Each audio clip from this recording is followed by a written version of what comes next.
Welcome to another episode of Painfully Fabulous. I'm Kristen. And I'm Christine. We are CRPS warriors and here to remind you, When life is painful, you can still be fabulous. We are back for another painfully fabulous interview with Team Research to talk about the incredible progress they are making with their CRPS research and what's next for their team. And today we are thankful to be joined again by Dr. Aimee Nelson and Dr. Stevie Foglia from McMaster University's Neurophysiology and Imaging Lab. Our fabulous Conquer CRPS partner, Patty, will be joining us as shortly as well. So thank you for joining us today. We're hoping that this conversation will help our audience better understand the important work that your team is doing and the possible impact that it could have on the chronic pain community, specifically those with CRPS. So let's get into some questions. Christine, you go ahead and start off. Do you please introduce yourselves a little? Our audience has grown a little since we last spoke. Yep, for sure. I'm Dr. Stevie Foglia, so I just recently completed my PhD back in February through the School of Biomedical Engineering at McMaster. And my work over my dissertation was focused on using non-invasive brain stimulation to treat chronic pain. And one of the populations we worked with primarily was complex regional pain syndrome. And so I was the lead of the project that we're going to be discussing here today. And I'm Dr. Aimee Nelson. I'm a professor at McMaster University. And I have a research lab that focuses on neuroplasticity in brain and spinal cord. And we study many different applications of brain stimulation, such as Parkinson's disease, MS, and chronic pain. And I supervised Stevie during his PhD. And now I'm supervising his postdoc, whereby we're still pursuing excellent questions in chronic pain. That's great. Wow. Yes. Thank you both for all the work that you're doing, truly. But before we fully jump in, can you quickly tell our audience, give them a better understanding of what happens in the brain to cause chronic pain? Like, is there a specific part of the brain that's affected more so than others, and how your research is working to target those things, those areas? It's a very complex phenomenon, and we don't, even with all the years of research that's been done in this area, we don't fully understand the exact manifestation of pain within the brain. It is very multifactorial. We know that there's structural changes in certain areas, there's changes in activation in certain areas, there's emotional implication and perception that influences these things as well. So it is a very diverse and hard to understand phenomenon that occurs as a result of chronic pain. But what we do know, especially in a situation like CRPS, is there's some type of inciting event. Say, for example, a trauma, whether that's a surgery or a broken ankle or broken arm, that leads to these changes at the brain and spinal level, whereby the threshold that we typically have for pain sensation is reduced. So what meant by that is a stimulus that we get, for example, a touch or maybe a large poke. Typically, there's a certain threshold that stimulus needs to pass in order for us to perceive it as pain. And what we see with CRPS and other pain conditions is that threshold for pain is reduced. And so now you have a situation where a much smaller stimulus, where before would not be painful, is now perceived by the individual as painful. And so the reason for that, we know there's relation to inflammation, for example, that occurs as a result of the injury, and how that inflammation impacts the nerves that sense this type of pain, brings down the threshold. That then changes the threshold at the spinal level. So you kind of imagine as a highway from the limb to the spinal cord and then ultimately up into the brain. All these points are kind of checkpoints, and the threshold for that stimulus to pass all the way through is reduced at all 3 points. And so ultimately that stimulus that originates at the hand goes to the brain and you perceive it as pain. And so we see that really along multiple pain conditions, but specifically in CRPS. When we look at that threshold a little bit more in terms of a network across the brain, what we also see is differences in activation in areas that are responsible for pain perception. So that stimulus that comes from the hand goes into a very diverse network within the brain for us to perceive that pain, its location, its intensity, the characteristics of the pain itself. And so what we see is those areas in the brain that activate and are responsible for that perception also change as well. So that might also skew how we perceive the pain to be different than what that initial stimulus might actually be. So it's a complex phenomena that leads to that kind of altered sensation and that chronicity where you're feeling pain even though you shouldn't be feeling pain because that thresholding has been reduced. Mhm. And normally, I'm just going to add to that, we have gating mechanisms that assist with our ability to suppress the perception of pain. And these may be altered or skewed in many different chronic pain conditions. Mhm. Can we discuss the RTMS pilot study and maybe the results or how patients may have been benefiting from it? Mhm. Yep. So we began the study back in 2022, and our goal was to get pilot data on this non-invasive brain stimulation technique that we use called repetitive transcranial magnetic stimulation. And the goal was to use that data to inform a much larger randomized controlled trial, ultimately based on that effectiveness, potentially translate into an actual therapeutic that can be used clinically. So this pilot set was our first kind of step into this longer pathway. And so what we did was we performed the study here at McMaster as well as the Hospital St. Joseph's that's in our area. And we tested this in 6 patients with complex regional pain syndrome. And we used a protocol that was adapted based off of other studies that have used RTMS and other pain conditions in the past. So RTMS has been used over the last 30 years in chronic pain research, but very small and very sparsely in CRPS specifically. A large amount of the work that's been done is in neuropathic pain, fibromyalgia, post-stroke pain. And there's really only 4 to 5 studies that have come out of the last 30 years in CRPS, and those studies have typically had small sample sizes. So we were trying to use the protocols that we saw in those studies and with our own insights and research we've done in the lab augment them in ways that we think would be more beneficial, and then apply that in a pilot study. So this is what we call an open label study, meaning that all participants knew that they were receiving real brain stimulation. It was not sham controlled. When we move into the RCT, we will have a sham or a placebo. So brain stimulation that isn't actually stimulating the brain, but to the participant perspective, they don't know if they're getting real or not. So that's important for the later stage, but for the pilot data, everyone knew that they were getting real brain stimulation. And so what we did is we tried the patients with 3 to 5 sessions of brain stimulation per week for 4 weeks. And what a session of brain stimulation looks like is you're sitting in a chair. We do some preparatory information on how much we're going to stimulate, the intensity of the stimulation, the site of the stimulation. And the stimulation itself is about 10 minutes. So you're seated in the chair, myself or another researcher is holding the coil. It's basically a figure of 8 about this large over your head on a specific target. Stimulation happens for 10 minutes, and that is it for the day. So that happens 3 to 5 days a week for 4 weeks. And then what we did was something quite novel for CRPS, and that is what we're calling a tapering period. So a lot of work with brain stimulation will do this very intensive period of time stimulation, and then kind of cut it cold turkey, and you've done 4 weeks, and then you're done. And what we've seen in some previous work is that that might not be the most effective to cause pain relief to be maintained after the stimulation. But instead, if you introduce this kind of weaning off period where you gradually reduce the number of sessions over a period of time, potentially you can improve how long that effect lasts. And so that's exactly what we did here. We did 4 weeks of 3 to 5 sessions, and then we did a tapering period of 5 weeks. And we tracked patients up to 6 months post-stimulation. So this is the longest follow-up that's ever been done in CRPS to date using brain stimulation. And so what we found was really interesting. So RTMS in general has a proportion of people who respond and a proportion of people who don't respond. And we saw that in this study if we just look at the metric of pain intensity. So pain intensity is typically our primary outcome. 0 to 10 on a scale, the participant would tell us how severe their pain is. And what we saw was that in half the participants, we saw a reduction in pain, about 30 to 40%. And the other half, they didn't notice a change in pain intensity. But what this really revealed to us is a much larger story and picture about how we should be studying pain is that pain intensity doesn't give us a fulsome understanding of the overall pain experience. And what we actually found was that in patients that may have not indicated a change in pain intensity, they were responding in other metrics that we typically don't consider as part of the response rate that we now understand is that we need to understand this whole picture. And so what we found was one of the most beneficial improvements from the study was in the symptom of allodynia. So kind of going full circle back to the thresholding earlier, we know CRPS as a common symptom of allodynia where a non-painful stimulus causes a painful response, typically in the affected area. And what we saw was that intensity, so the size of the stimulus needed to cause the pain, or that would elicit the pain, became much larger following the stimulation. So that threshold required increased. And so to give an example, a patient that came into the study that wasn't able to put their socks on, we're now able to put socks on after.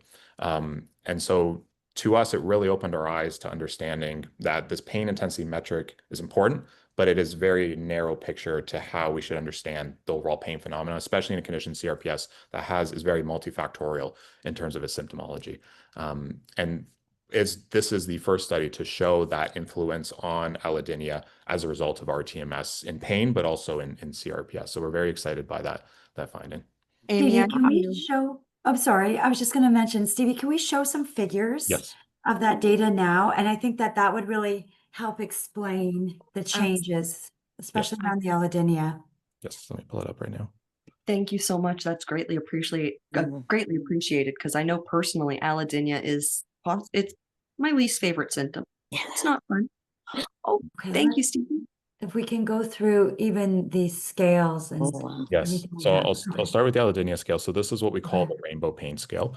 What we use is what's called monofilaments. So they almost look like fishing wire, and they are in different degrees. So the smaller the number, the smaller the fiber, and it gets larger across the scale here. So to put in perspective, 2.44 almost is like a hair. It's a very small, thin fiber. 5.18 would be more of like the tip of a pen, so a much bigger stimulus. And so this was in patients with lower limb CRPS. And you can see here, this is the beginning of so before any brain stimulation, their baselines. This was after the first 4-week period, so where we were doing 3 to 5 sessions per week. And then this was after the tapering period. So this is 9 weeks of brain stimulation. And what we saw across the board was an improvement in the intensity of allodynia across all patients. And in some individuals, we actually saw an abolishment of allodynia in certain areas of the foot. So areas where they were previously feeling pain to a non-painful stimulus were now not feeling pain to even stimulus much larger than what's on this scale. So more to a normalized response that we would see. Maybe we can just break this down a little more. So we have 5 patients being shown here, 5 individuals, P0, 1, 2, 3, 4, and 5. And so you have the 2 sides of the foot at baseline during the rTMS, which is we're calling induction, and during rTMS that's reduced in frequency, which we'll call tapering. So during the induction, if you remember what Stevie mentioned, we were doing this 3 to 5 times a week. But during the tapering, we start with doing this twice a week for a couple of weeks, and then once a week, and then once every 2 weeks for a total of 6 weeks. So very slowly do we reduce. So when we look on the left, we're looking at the measures from the rainbow pain scale before at baseline, during, meaning after the induction phase of rTMS, and then at the end of the study, which is at the end of the tapering phase. So maybe we can take you through P02 more closely, looking at the blue and the green. Thank you, Dr. Nelson. P02 definitely has my attention. Yeah, go ahead, Stevie. Maybe you can break that down a bit in terms of the colors. Yep. Yeah. So in terms of how we rate this intensity of allodynia, so we saw allodynia present at all testing points on the foot, so both the bottom side and the top part of the foot. And they were categorized within what we consider significant allodynia, so in this blue to green range. We then saw a worsening on the top of the foot. And what's important here to note is the day that the testing is done can also influence the result of the effect as well. So if someone is coming in and having a worse day, for example, or a flare-up, for example, that can influence the testing. And this is also why we've moved now into taking an average over multiple days. So that might be explaining why we see the worsening here on the top of the foot. But interestingly, we see a reduction at the level of the heel here at the bottom of the foot, and then the abolishment at the top part of the foot. And then when they come back for the tapering, we see that abolishment at the bottom and the top of the foot. So what we really want to do with this data in this new study that we want to do, this RCT, is to look at this more far out from the stimulation. So this was done typically between 24 to 72 hours after their last session of TMS. We looked at other metrics 6 months post-stimulation, but what we did was a virtual follow-up. So unfortunately, we wouldn't be able to perform this measure virtually. In our future study, we would want people to come back in and we can assess this in terms of more the long-term duration of how this effect lasts. We have anecdotal information from some of the patients when we were communicating with them over email, some indicating that this effect had persisted and some indicating that it did not. But we need to more fulsomely explore that in our future study. And some, for example, in P05 and P01, they remain within the serious category. You see the reds and yellows, but they're improving within that category. Right. What we'd really like to see is a switch from a category to a less serious one, going from serious to significant or significant to discrete. That would be a great gain. But in P01 and P05, we stay within the serious category, but there are improvements. That is, it takes a greater force, which means a larger monofilament, to be able to evoke that sensation of pain. Any reduction is a positive reduction, in my opinion, but I'm not a researcher. Yeah, well, we're trying to find the way to make the reduction the biggest Yes. and most longest lasting. And so that's what we're working on.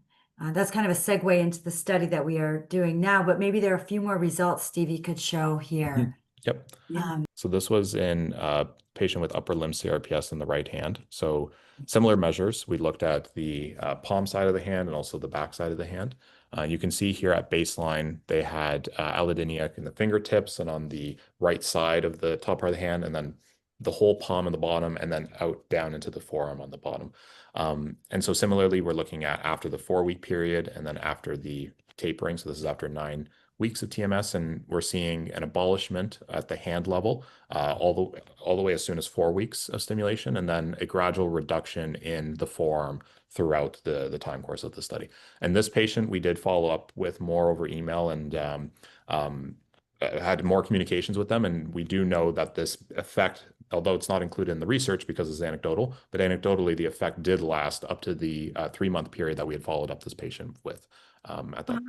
So there seems to be difference in how people maintain the effect post-stimulation. We don't know why, similar to why we don't know yet why certain people respond and certain don't. But what it really brings up a larger question is, if we know certain people prolong the effect and some don't, well, how can we prolong the effect in the people that don't? And what we think, and what's been being demonstrated in some more recent work, a study just came out in France in 2025, January. It's the largest study so far, RTMS in pain. And this is in neuropathic pain patients. And they found if you do monthly sessions of RTMS, basically you can imagine the pain kind of ebbing and flowing. So someone comes in with a higher level of pain, you do a month of TMS, it brings it down, and then they're just going to start creeping back up. You reintroduce the TMS and you're trying to keep them at this lower level. And that study shows that you can actually prolong the effects of relief up to 10 years with these monthly RTMS maintenance. And so from a research perspective, it's very challenging to do that type of work. This was a study that obviously had a very large population of data over the long-term data set. But what it really helps is on the clinical side of things, how does this get implemented for treatment practice? And ultimately, clinicians don't just want to do a treatment and then the person's going to come back and have to redo the treatment again. So it really starts to get us an understanding of how can we use this to maintain an effect clinically once this can actually move into clinical treatment. Wow. Wow. Yeah, that's really like pain management Exactly. at its absolute finest. I can't wait to learn more. Yeah. So what's next for your team and the CRPS research? Okay, well, I'll take that question.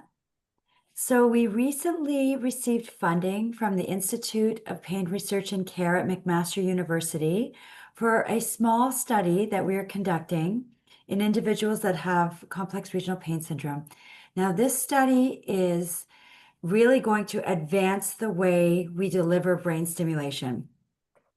We're trying to personalize the brain stimulation in a way that we can optimize the improvement or outcome for patients.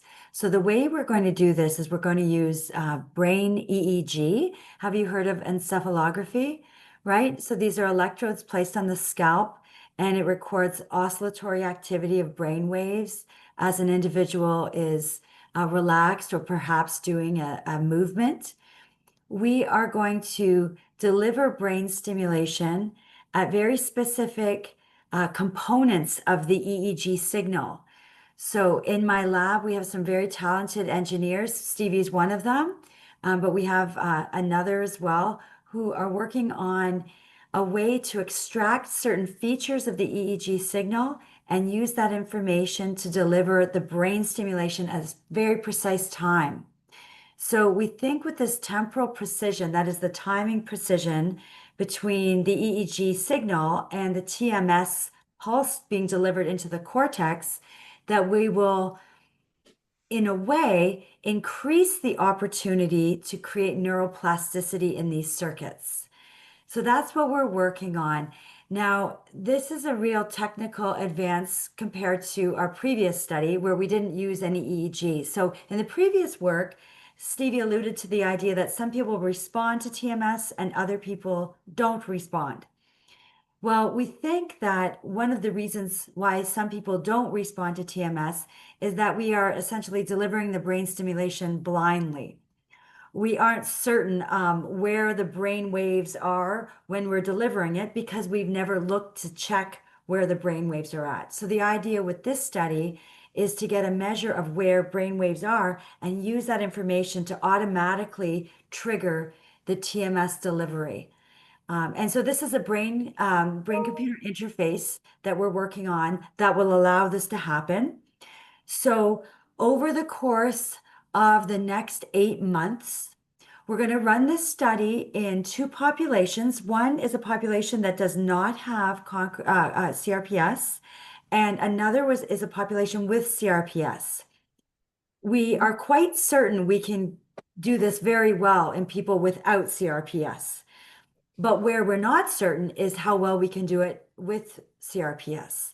And so that's what we're looking for. We want to make sure that the EEG signals that we're recording are of clean enough quality that we're able to use these mathematical algorithms to detect these specific pieces of the EEG that then will trigger the brain stimulation. So that's the component that we're working on this summer. And this should take us up to, I think, the end of 2025. And if we see success, it says that, well, 2 things. One is that in the first study, we can improve allodynia with TMS. And in this study, we're able to improve our opportunity to induce neuroplasticity in CRPS. So if you couple those 2 things together, that's where we see the long-term program of research. It's in a randomized control trial where we're delivering personalized brain stimulation in CRPS, in addition to having a placebo control group. I am amazed. Yeah. So, well, don't be. I mean, this is science and engineering coming together. So one of the fabulous advantages of my lab is that it's really sitting at an intersection between health science, science, and engineering.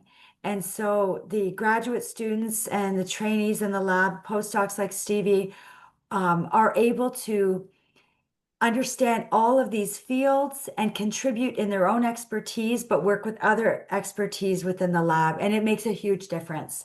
I've found that in the last few years, having greater collaboration with the Faculty of Engineering has really advanced the research.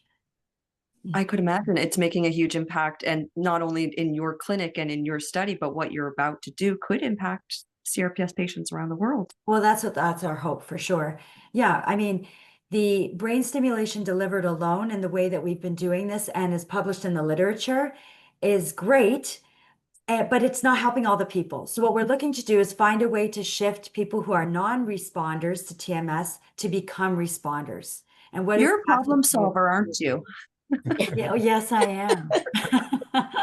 I really love problem solving. Oh, I think we like that about you, But Dr. you know what? Nelson. What's even better is that I have the most dedicated and intelligent trainees working to answer these questions. So it's nice to be sitting where I am, thinking of the problems and finding solutions, but I need the great minds who can, on the floor, do the hard work and get the answers. And yeah, we work very hard, but we're very satisfied, particularly when we have a positive outcome in the research. I mean, this is one example of a positive outcome, but we've had several studies where we haven't had such a robust or positive outcome. And so, although this new project is tailored to CRPS, it also has application in many other different chronic pain conditions, such as fibromyalgia. Another pain group we're working with right now are individuals with painful diabetic neuropathy. These people have excruciating pain in their limbs and very little opportunity for treatment. We have seen so many non-responders in this group. So this work that we're doing in CRPS may have translation to so many other populations. And that's the hope that it's going to help as many people as possible. Mhm. Your team is very unique. I mean, all teams work together, but the fact that you have so many different jacks of all trades, we could say, and everybody working together on one common interest, it's been very incredible to see what you guys have accomplished so far. And now I cannot wait to see what happens next. Oh, thank you Thank so you. much. And such a compassionate team. I think that makes a huge difference for people like us, because we have a lot of difficulty finding compassion when it comes to CRPS. So I really thank you guys for that. Wow. And I thank Stevie for bringing me into CRPS, because prior to working with Stevie, my research was more focused in neurorehabilitation in different conditions. And I'm still pursuing research in MS and in Parkinson's disease, but it's Stevie's life experiences, having, I don't know if Stevie shared this with you or not, but having lived with his father that has chronic pain and spinal cord injury, that really opened our eyes to what we could be doing with brain stimulation in patients and individuals who are living with chronic pain. Yeah. Yeah. I will say that, and sorry, Stevie, to talk about you like you're not here, but truly that made a huge difference for me too when I found out about Stevie's father. Mind telling us, for the newer audience, would you mind telling us a little bit about your father? Sure. Yeah. So when I was 3, I don't remember it obviously because I was so young, but my father was in a car accident that caused a spinal cord injury, and as a result of that, neuropathic pain, and tried multiple surgeries in kind of the early days of the accident, and every kind of treatment you can imagine in terms of different types of medications and different types of surgeries, and nothing ultimately worked for my dad. And some would work, for example, but they would remove who my dad was as a person, right? Like he might not be in pain, but he's also not present. And so it's a really fine balance between relief and quality of life and having a life. And so seeing that struggle my entire life and coming into adulthood really made me realize how really desperate of a situation it is medically for people with chronic pain. I think there is a toolbox of options for people, and if those options don't work, you're kind of stuck in that situation, and that impacts the individual, it impacts the family, and with brain stimulation, what really inspired me was there's an opportunity where we can provide potential new solution. But if it doesn't work for the person, you're not worse off. There's not all these complications and side effects that are associated with other things. And so, for example, a lot of my dad's pain got worse because of treatments that were tried that failed. And so I wanted to really explore this pain area as someone getting into research and starting a PhD, but I didn't want to do it in the traditional way of drugs and opioids and analgesics. I wanted to get into an area that was more safe and non-invasive and potentially could be more effective. And that is really what inspired me to be within this larger field of brain stimulation. So yeah, I owe it to a personal experience, and I'm so happy that this is where my life has taken me, and I plan to continue to do this for the rest of my life. I'm in a very area I'm extremely passionate about, and now I've taken a new role as well. So I'm in research, but what I'm also trying to do is help clinicians bring RTMS into clinic to help chronic pain and make it more accessible. And use it, although not yet approved on label, there is opportunity for off-label use in Canada for RTMS for pain treatment. And so my goal outside of research is also at the accessibility level clinically, so people can get this outside of a research study. So really both those aspects is where I'm focused on right now. Just to add to that, we have so many different individuals that will finish a study with us and then ask, well, what's next? Well, all we have next is the next study. And so that prompted Stevie to really push the idea of let's get TMS accessible to the market in Canada. It is in the US. Why is it not here? And a big part of that is because the costs aren't covered in several parts of Canada, including Ontario. But those things are changing. And over time, we're going to see that there will be coverage for more conditions, and more conditions will be Health Canada approved for treatment with RTMS. Right. Yeah. Well, I got to thank you both truly for all of the hard work that you do. Once we're finished with the Walk to Conquer CRPS, if there's anything that we can do to help get more RTMS machines available to the public or anything to assist with your personal mission on that, Stevie, please let us know. Thank you. We're small, but we're mighty. Thank you. Yes. Yeah. And I would also appreciate the same. I mean, you guys have been so supportive with the previous research study, and it's been instrumental in allowing us to kind of get exposure for the study and gain traction. And we're so appreciative of having this outlet where we can express something that typically kind of stays in research to the community, because ultimately we do this to help people. And if this just stays in science and goes to a paper and a conference and that's it, I don't think we've lived up to our expectation as scientists trying to better humanity. So we really appreciate you for having this platform and allowing us to showcase what we're doing here. And you guys provide hope for all of our viewers. I know our weekly support group, they know about you guys too. And it's nice to know again that people care, that people in the right positions care, and that there is a chance for a better future. It might not be today, but there is a chance for a better future because we have the right people on our side, we could say. Thank you. Right. Thank you.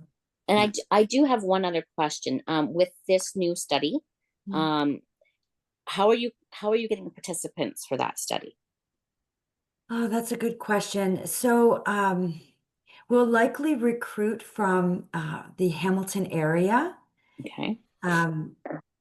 It's also likely that some of the participants who have been in the studies previously will want to come back because they often do reach out and ask what's happening and what's next. And we want to be a part of their lives in that capacity. So it's likely that we'll recruit from the local GTA.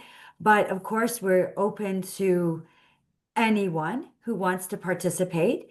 And we'll have information on our website, our Mac Neuro website, about that study. And if someone wants to participate and they're coming from a distance, then that would be okay too.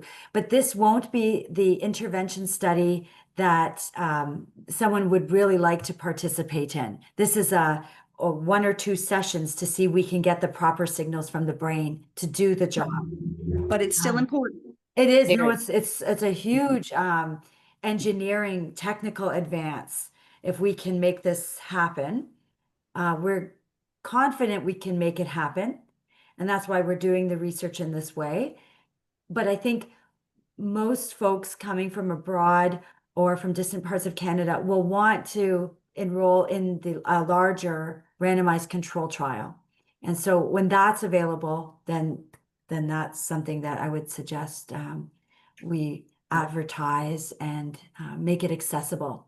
Yeah, Absolutely. we'll cross that bridge once we get there. But if you need any help with recruitment for this study in the Hamilton area, let us know. We'll share it in our private Facebook page or something. Okay, thank you so much. Yeah. Thank you And very how much. many participants are you looking for in this study? Do you know yet? Yeah, we really only need about 15 to 20 Okay. to be able to show that the signal is reliable and detectable among different severities of pain. Okay. That makes sense. Yeah. Yeah. So we're going to want individuals that have more milder pain, more severe pain, and along that spectrum so that we're able to show that we're able to detect this signal. So fibromyalgia patients as well? We Okay. are running a study in fibromyalgia. So if they come with fibromyalgia, they will be part of the fibromyalgia study. Okay. But if they come with CRPS and fibromyalgia, then we can likely put them in either study they're interested in pursuing. Yeah. Perfect. And to learn more about team research and their incredible work, how you can become a part of it, or if you just want to learn more, go to www.macneurolab.com. I'll put the link in the description box as well for everybody. So thank you both for joining us today and the entire team research for all that they do to help patients who live with chronic pain, especially for those who are affected by CRPS. Like we say here at Conquer CRPS, we are stronger together, and together we will conquer CRPS. We can't wait to talk again with you guys in the future. Oh, Thank you. good. All right. Well, thank you Very again. excited. Don't forget to share, like, subscribe, and hit the notification bell below to get notified of our upcoming episodes. And stay painfully fabulous. Bing!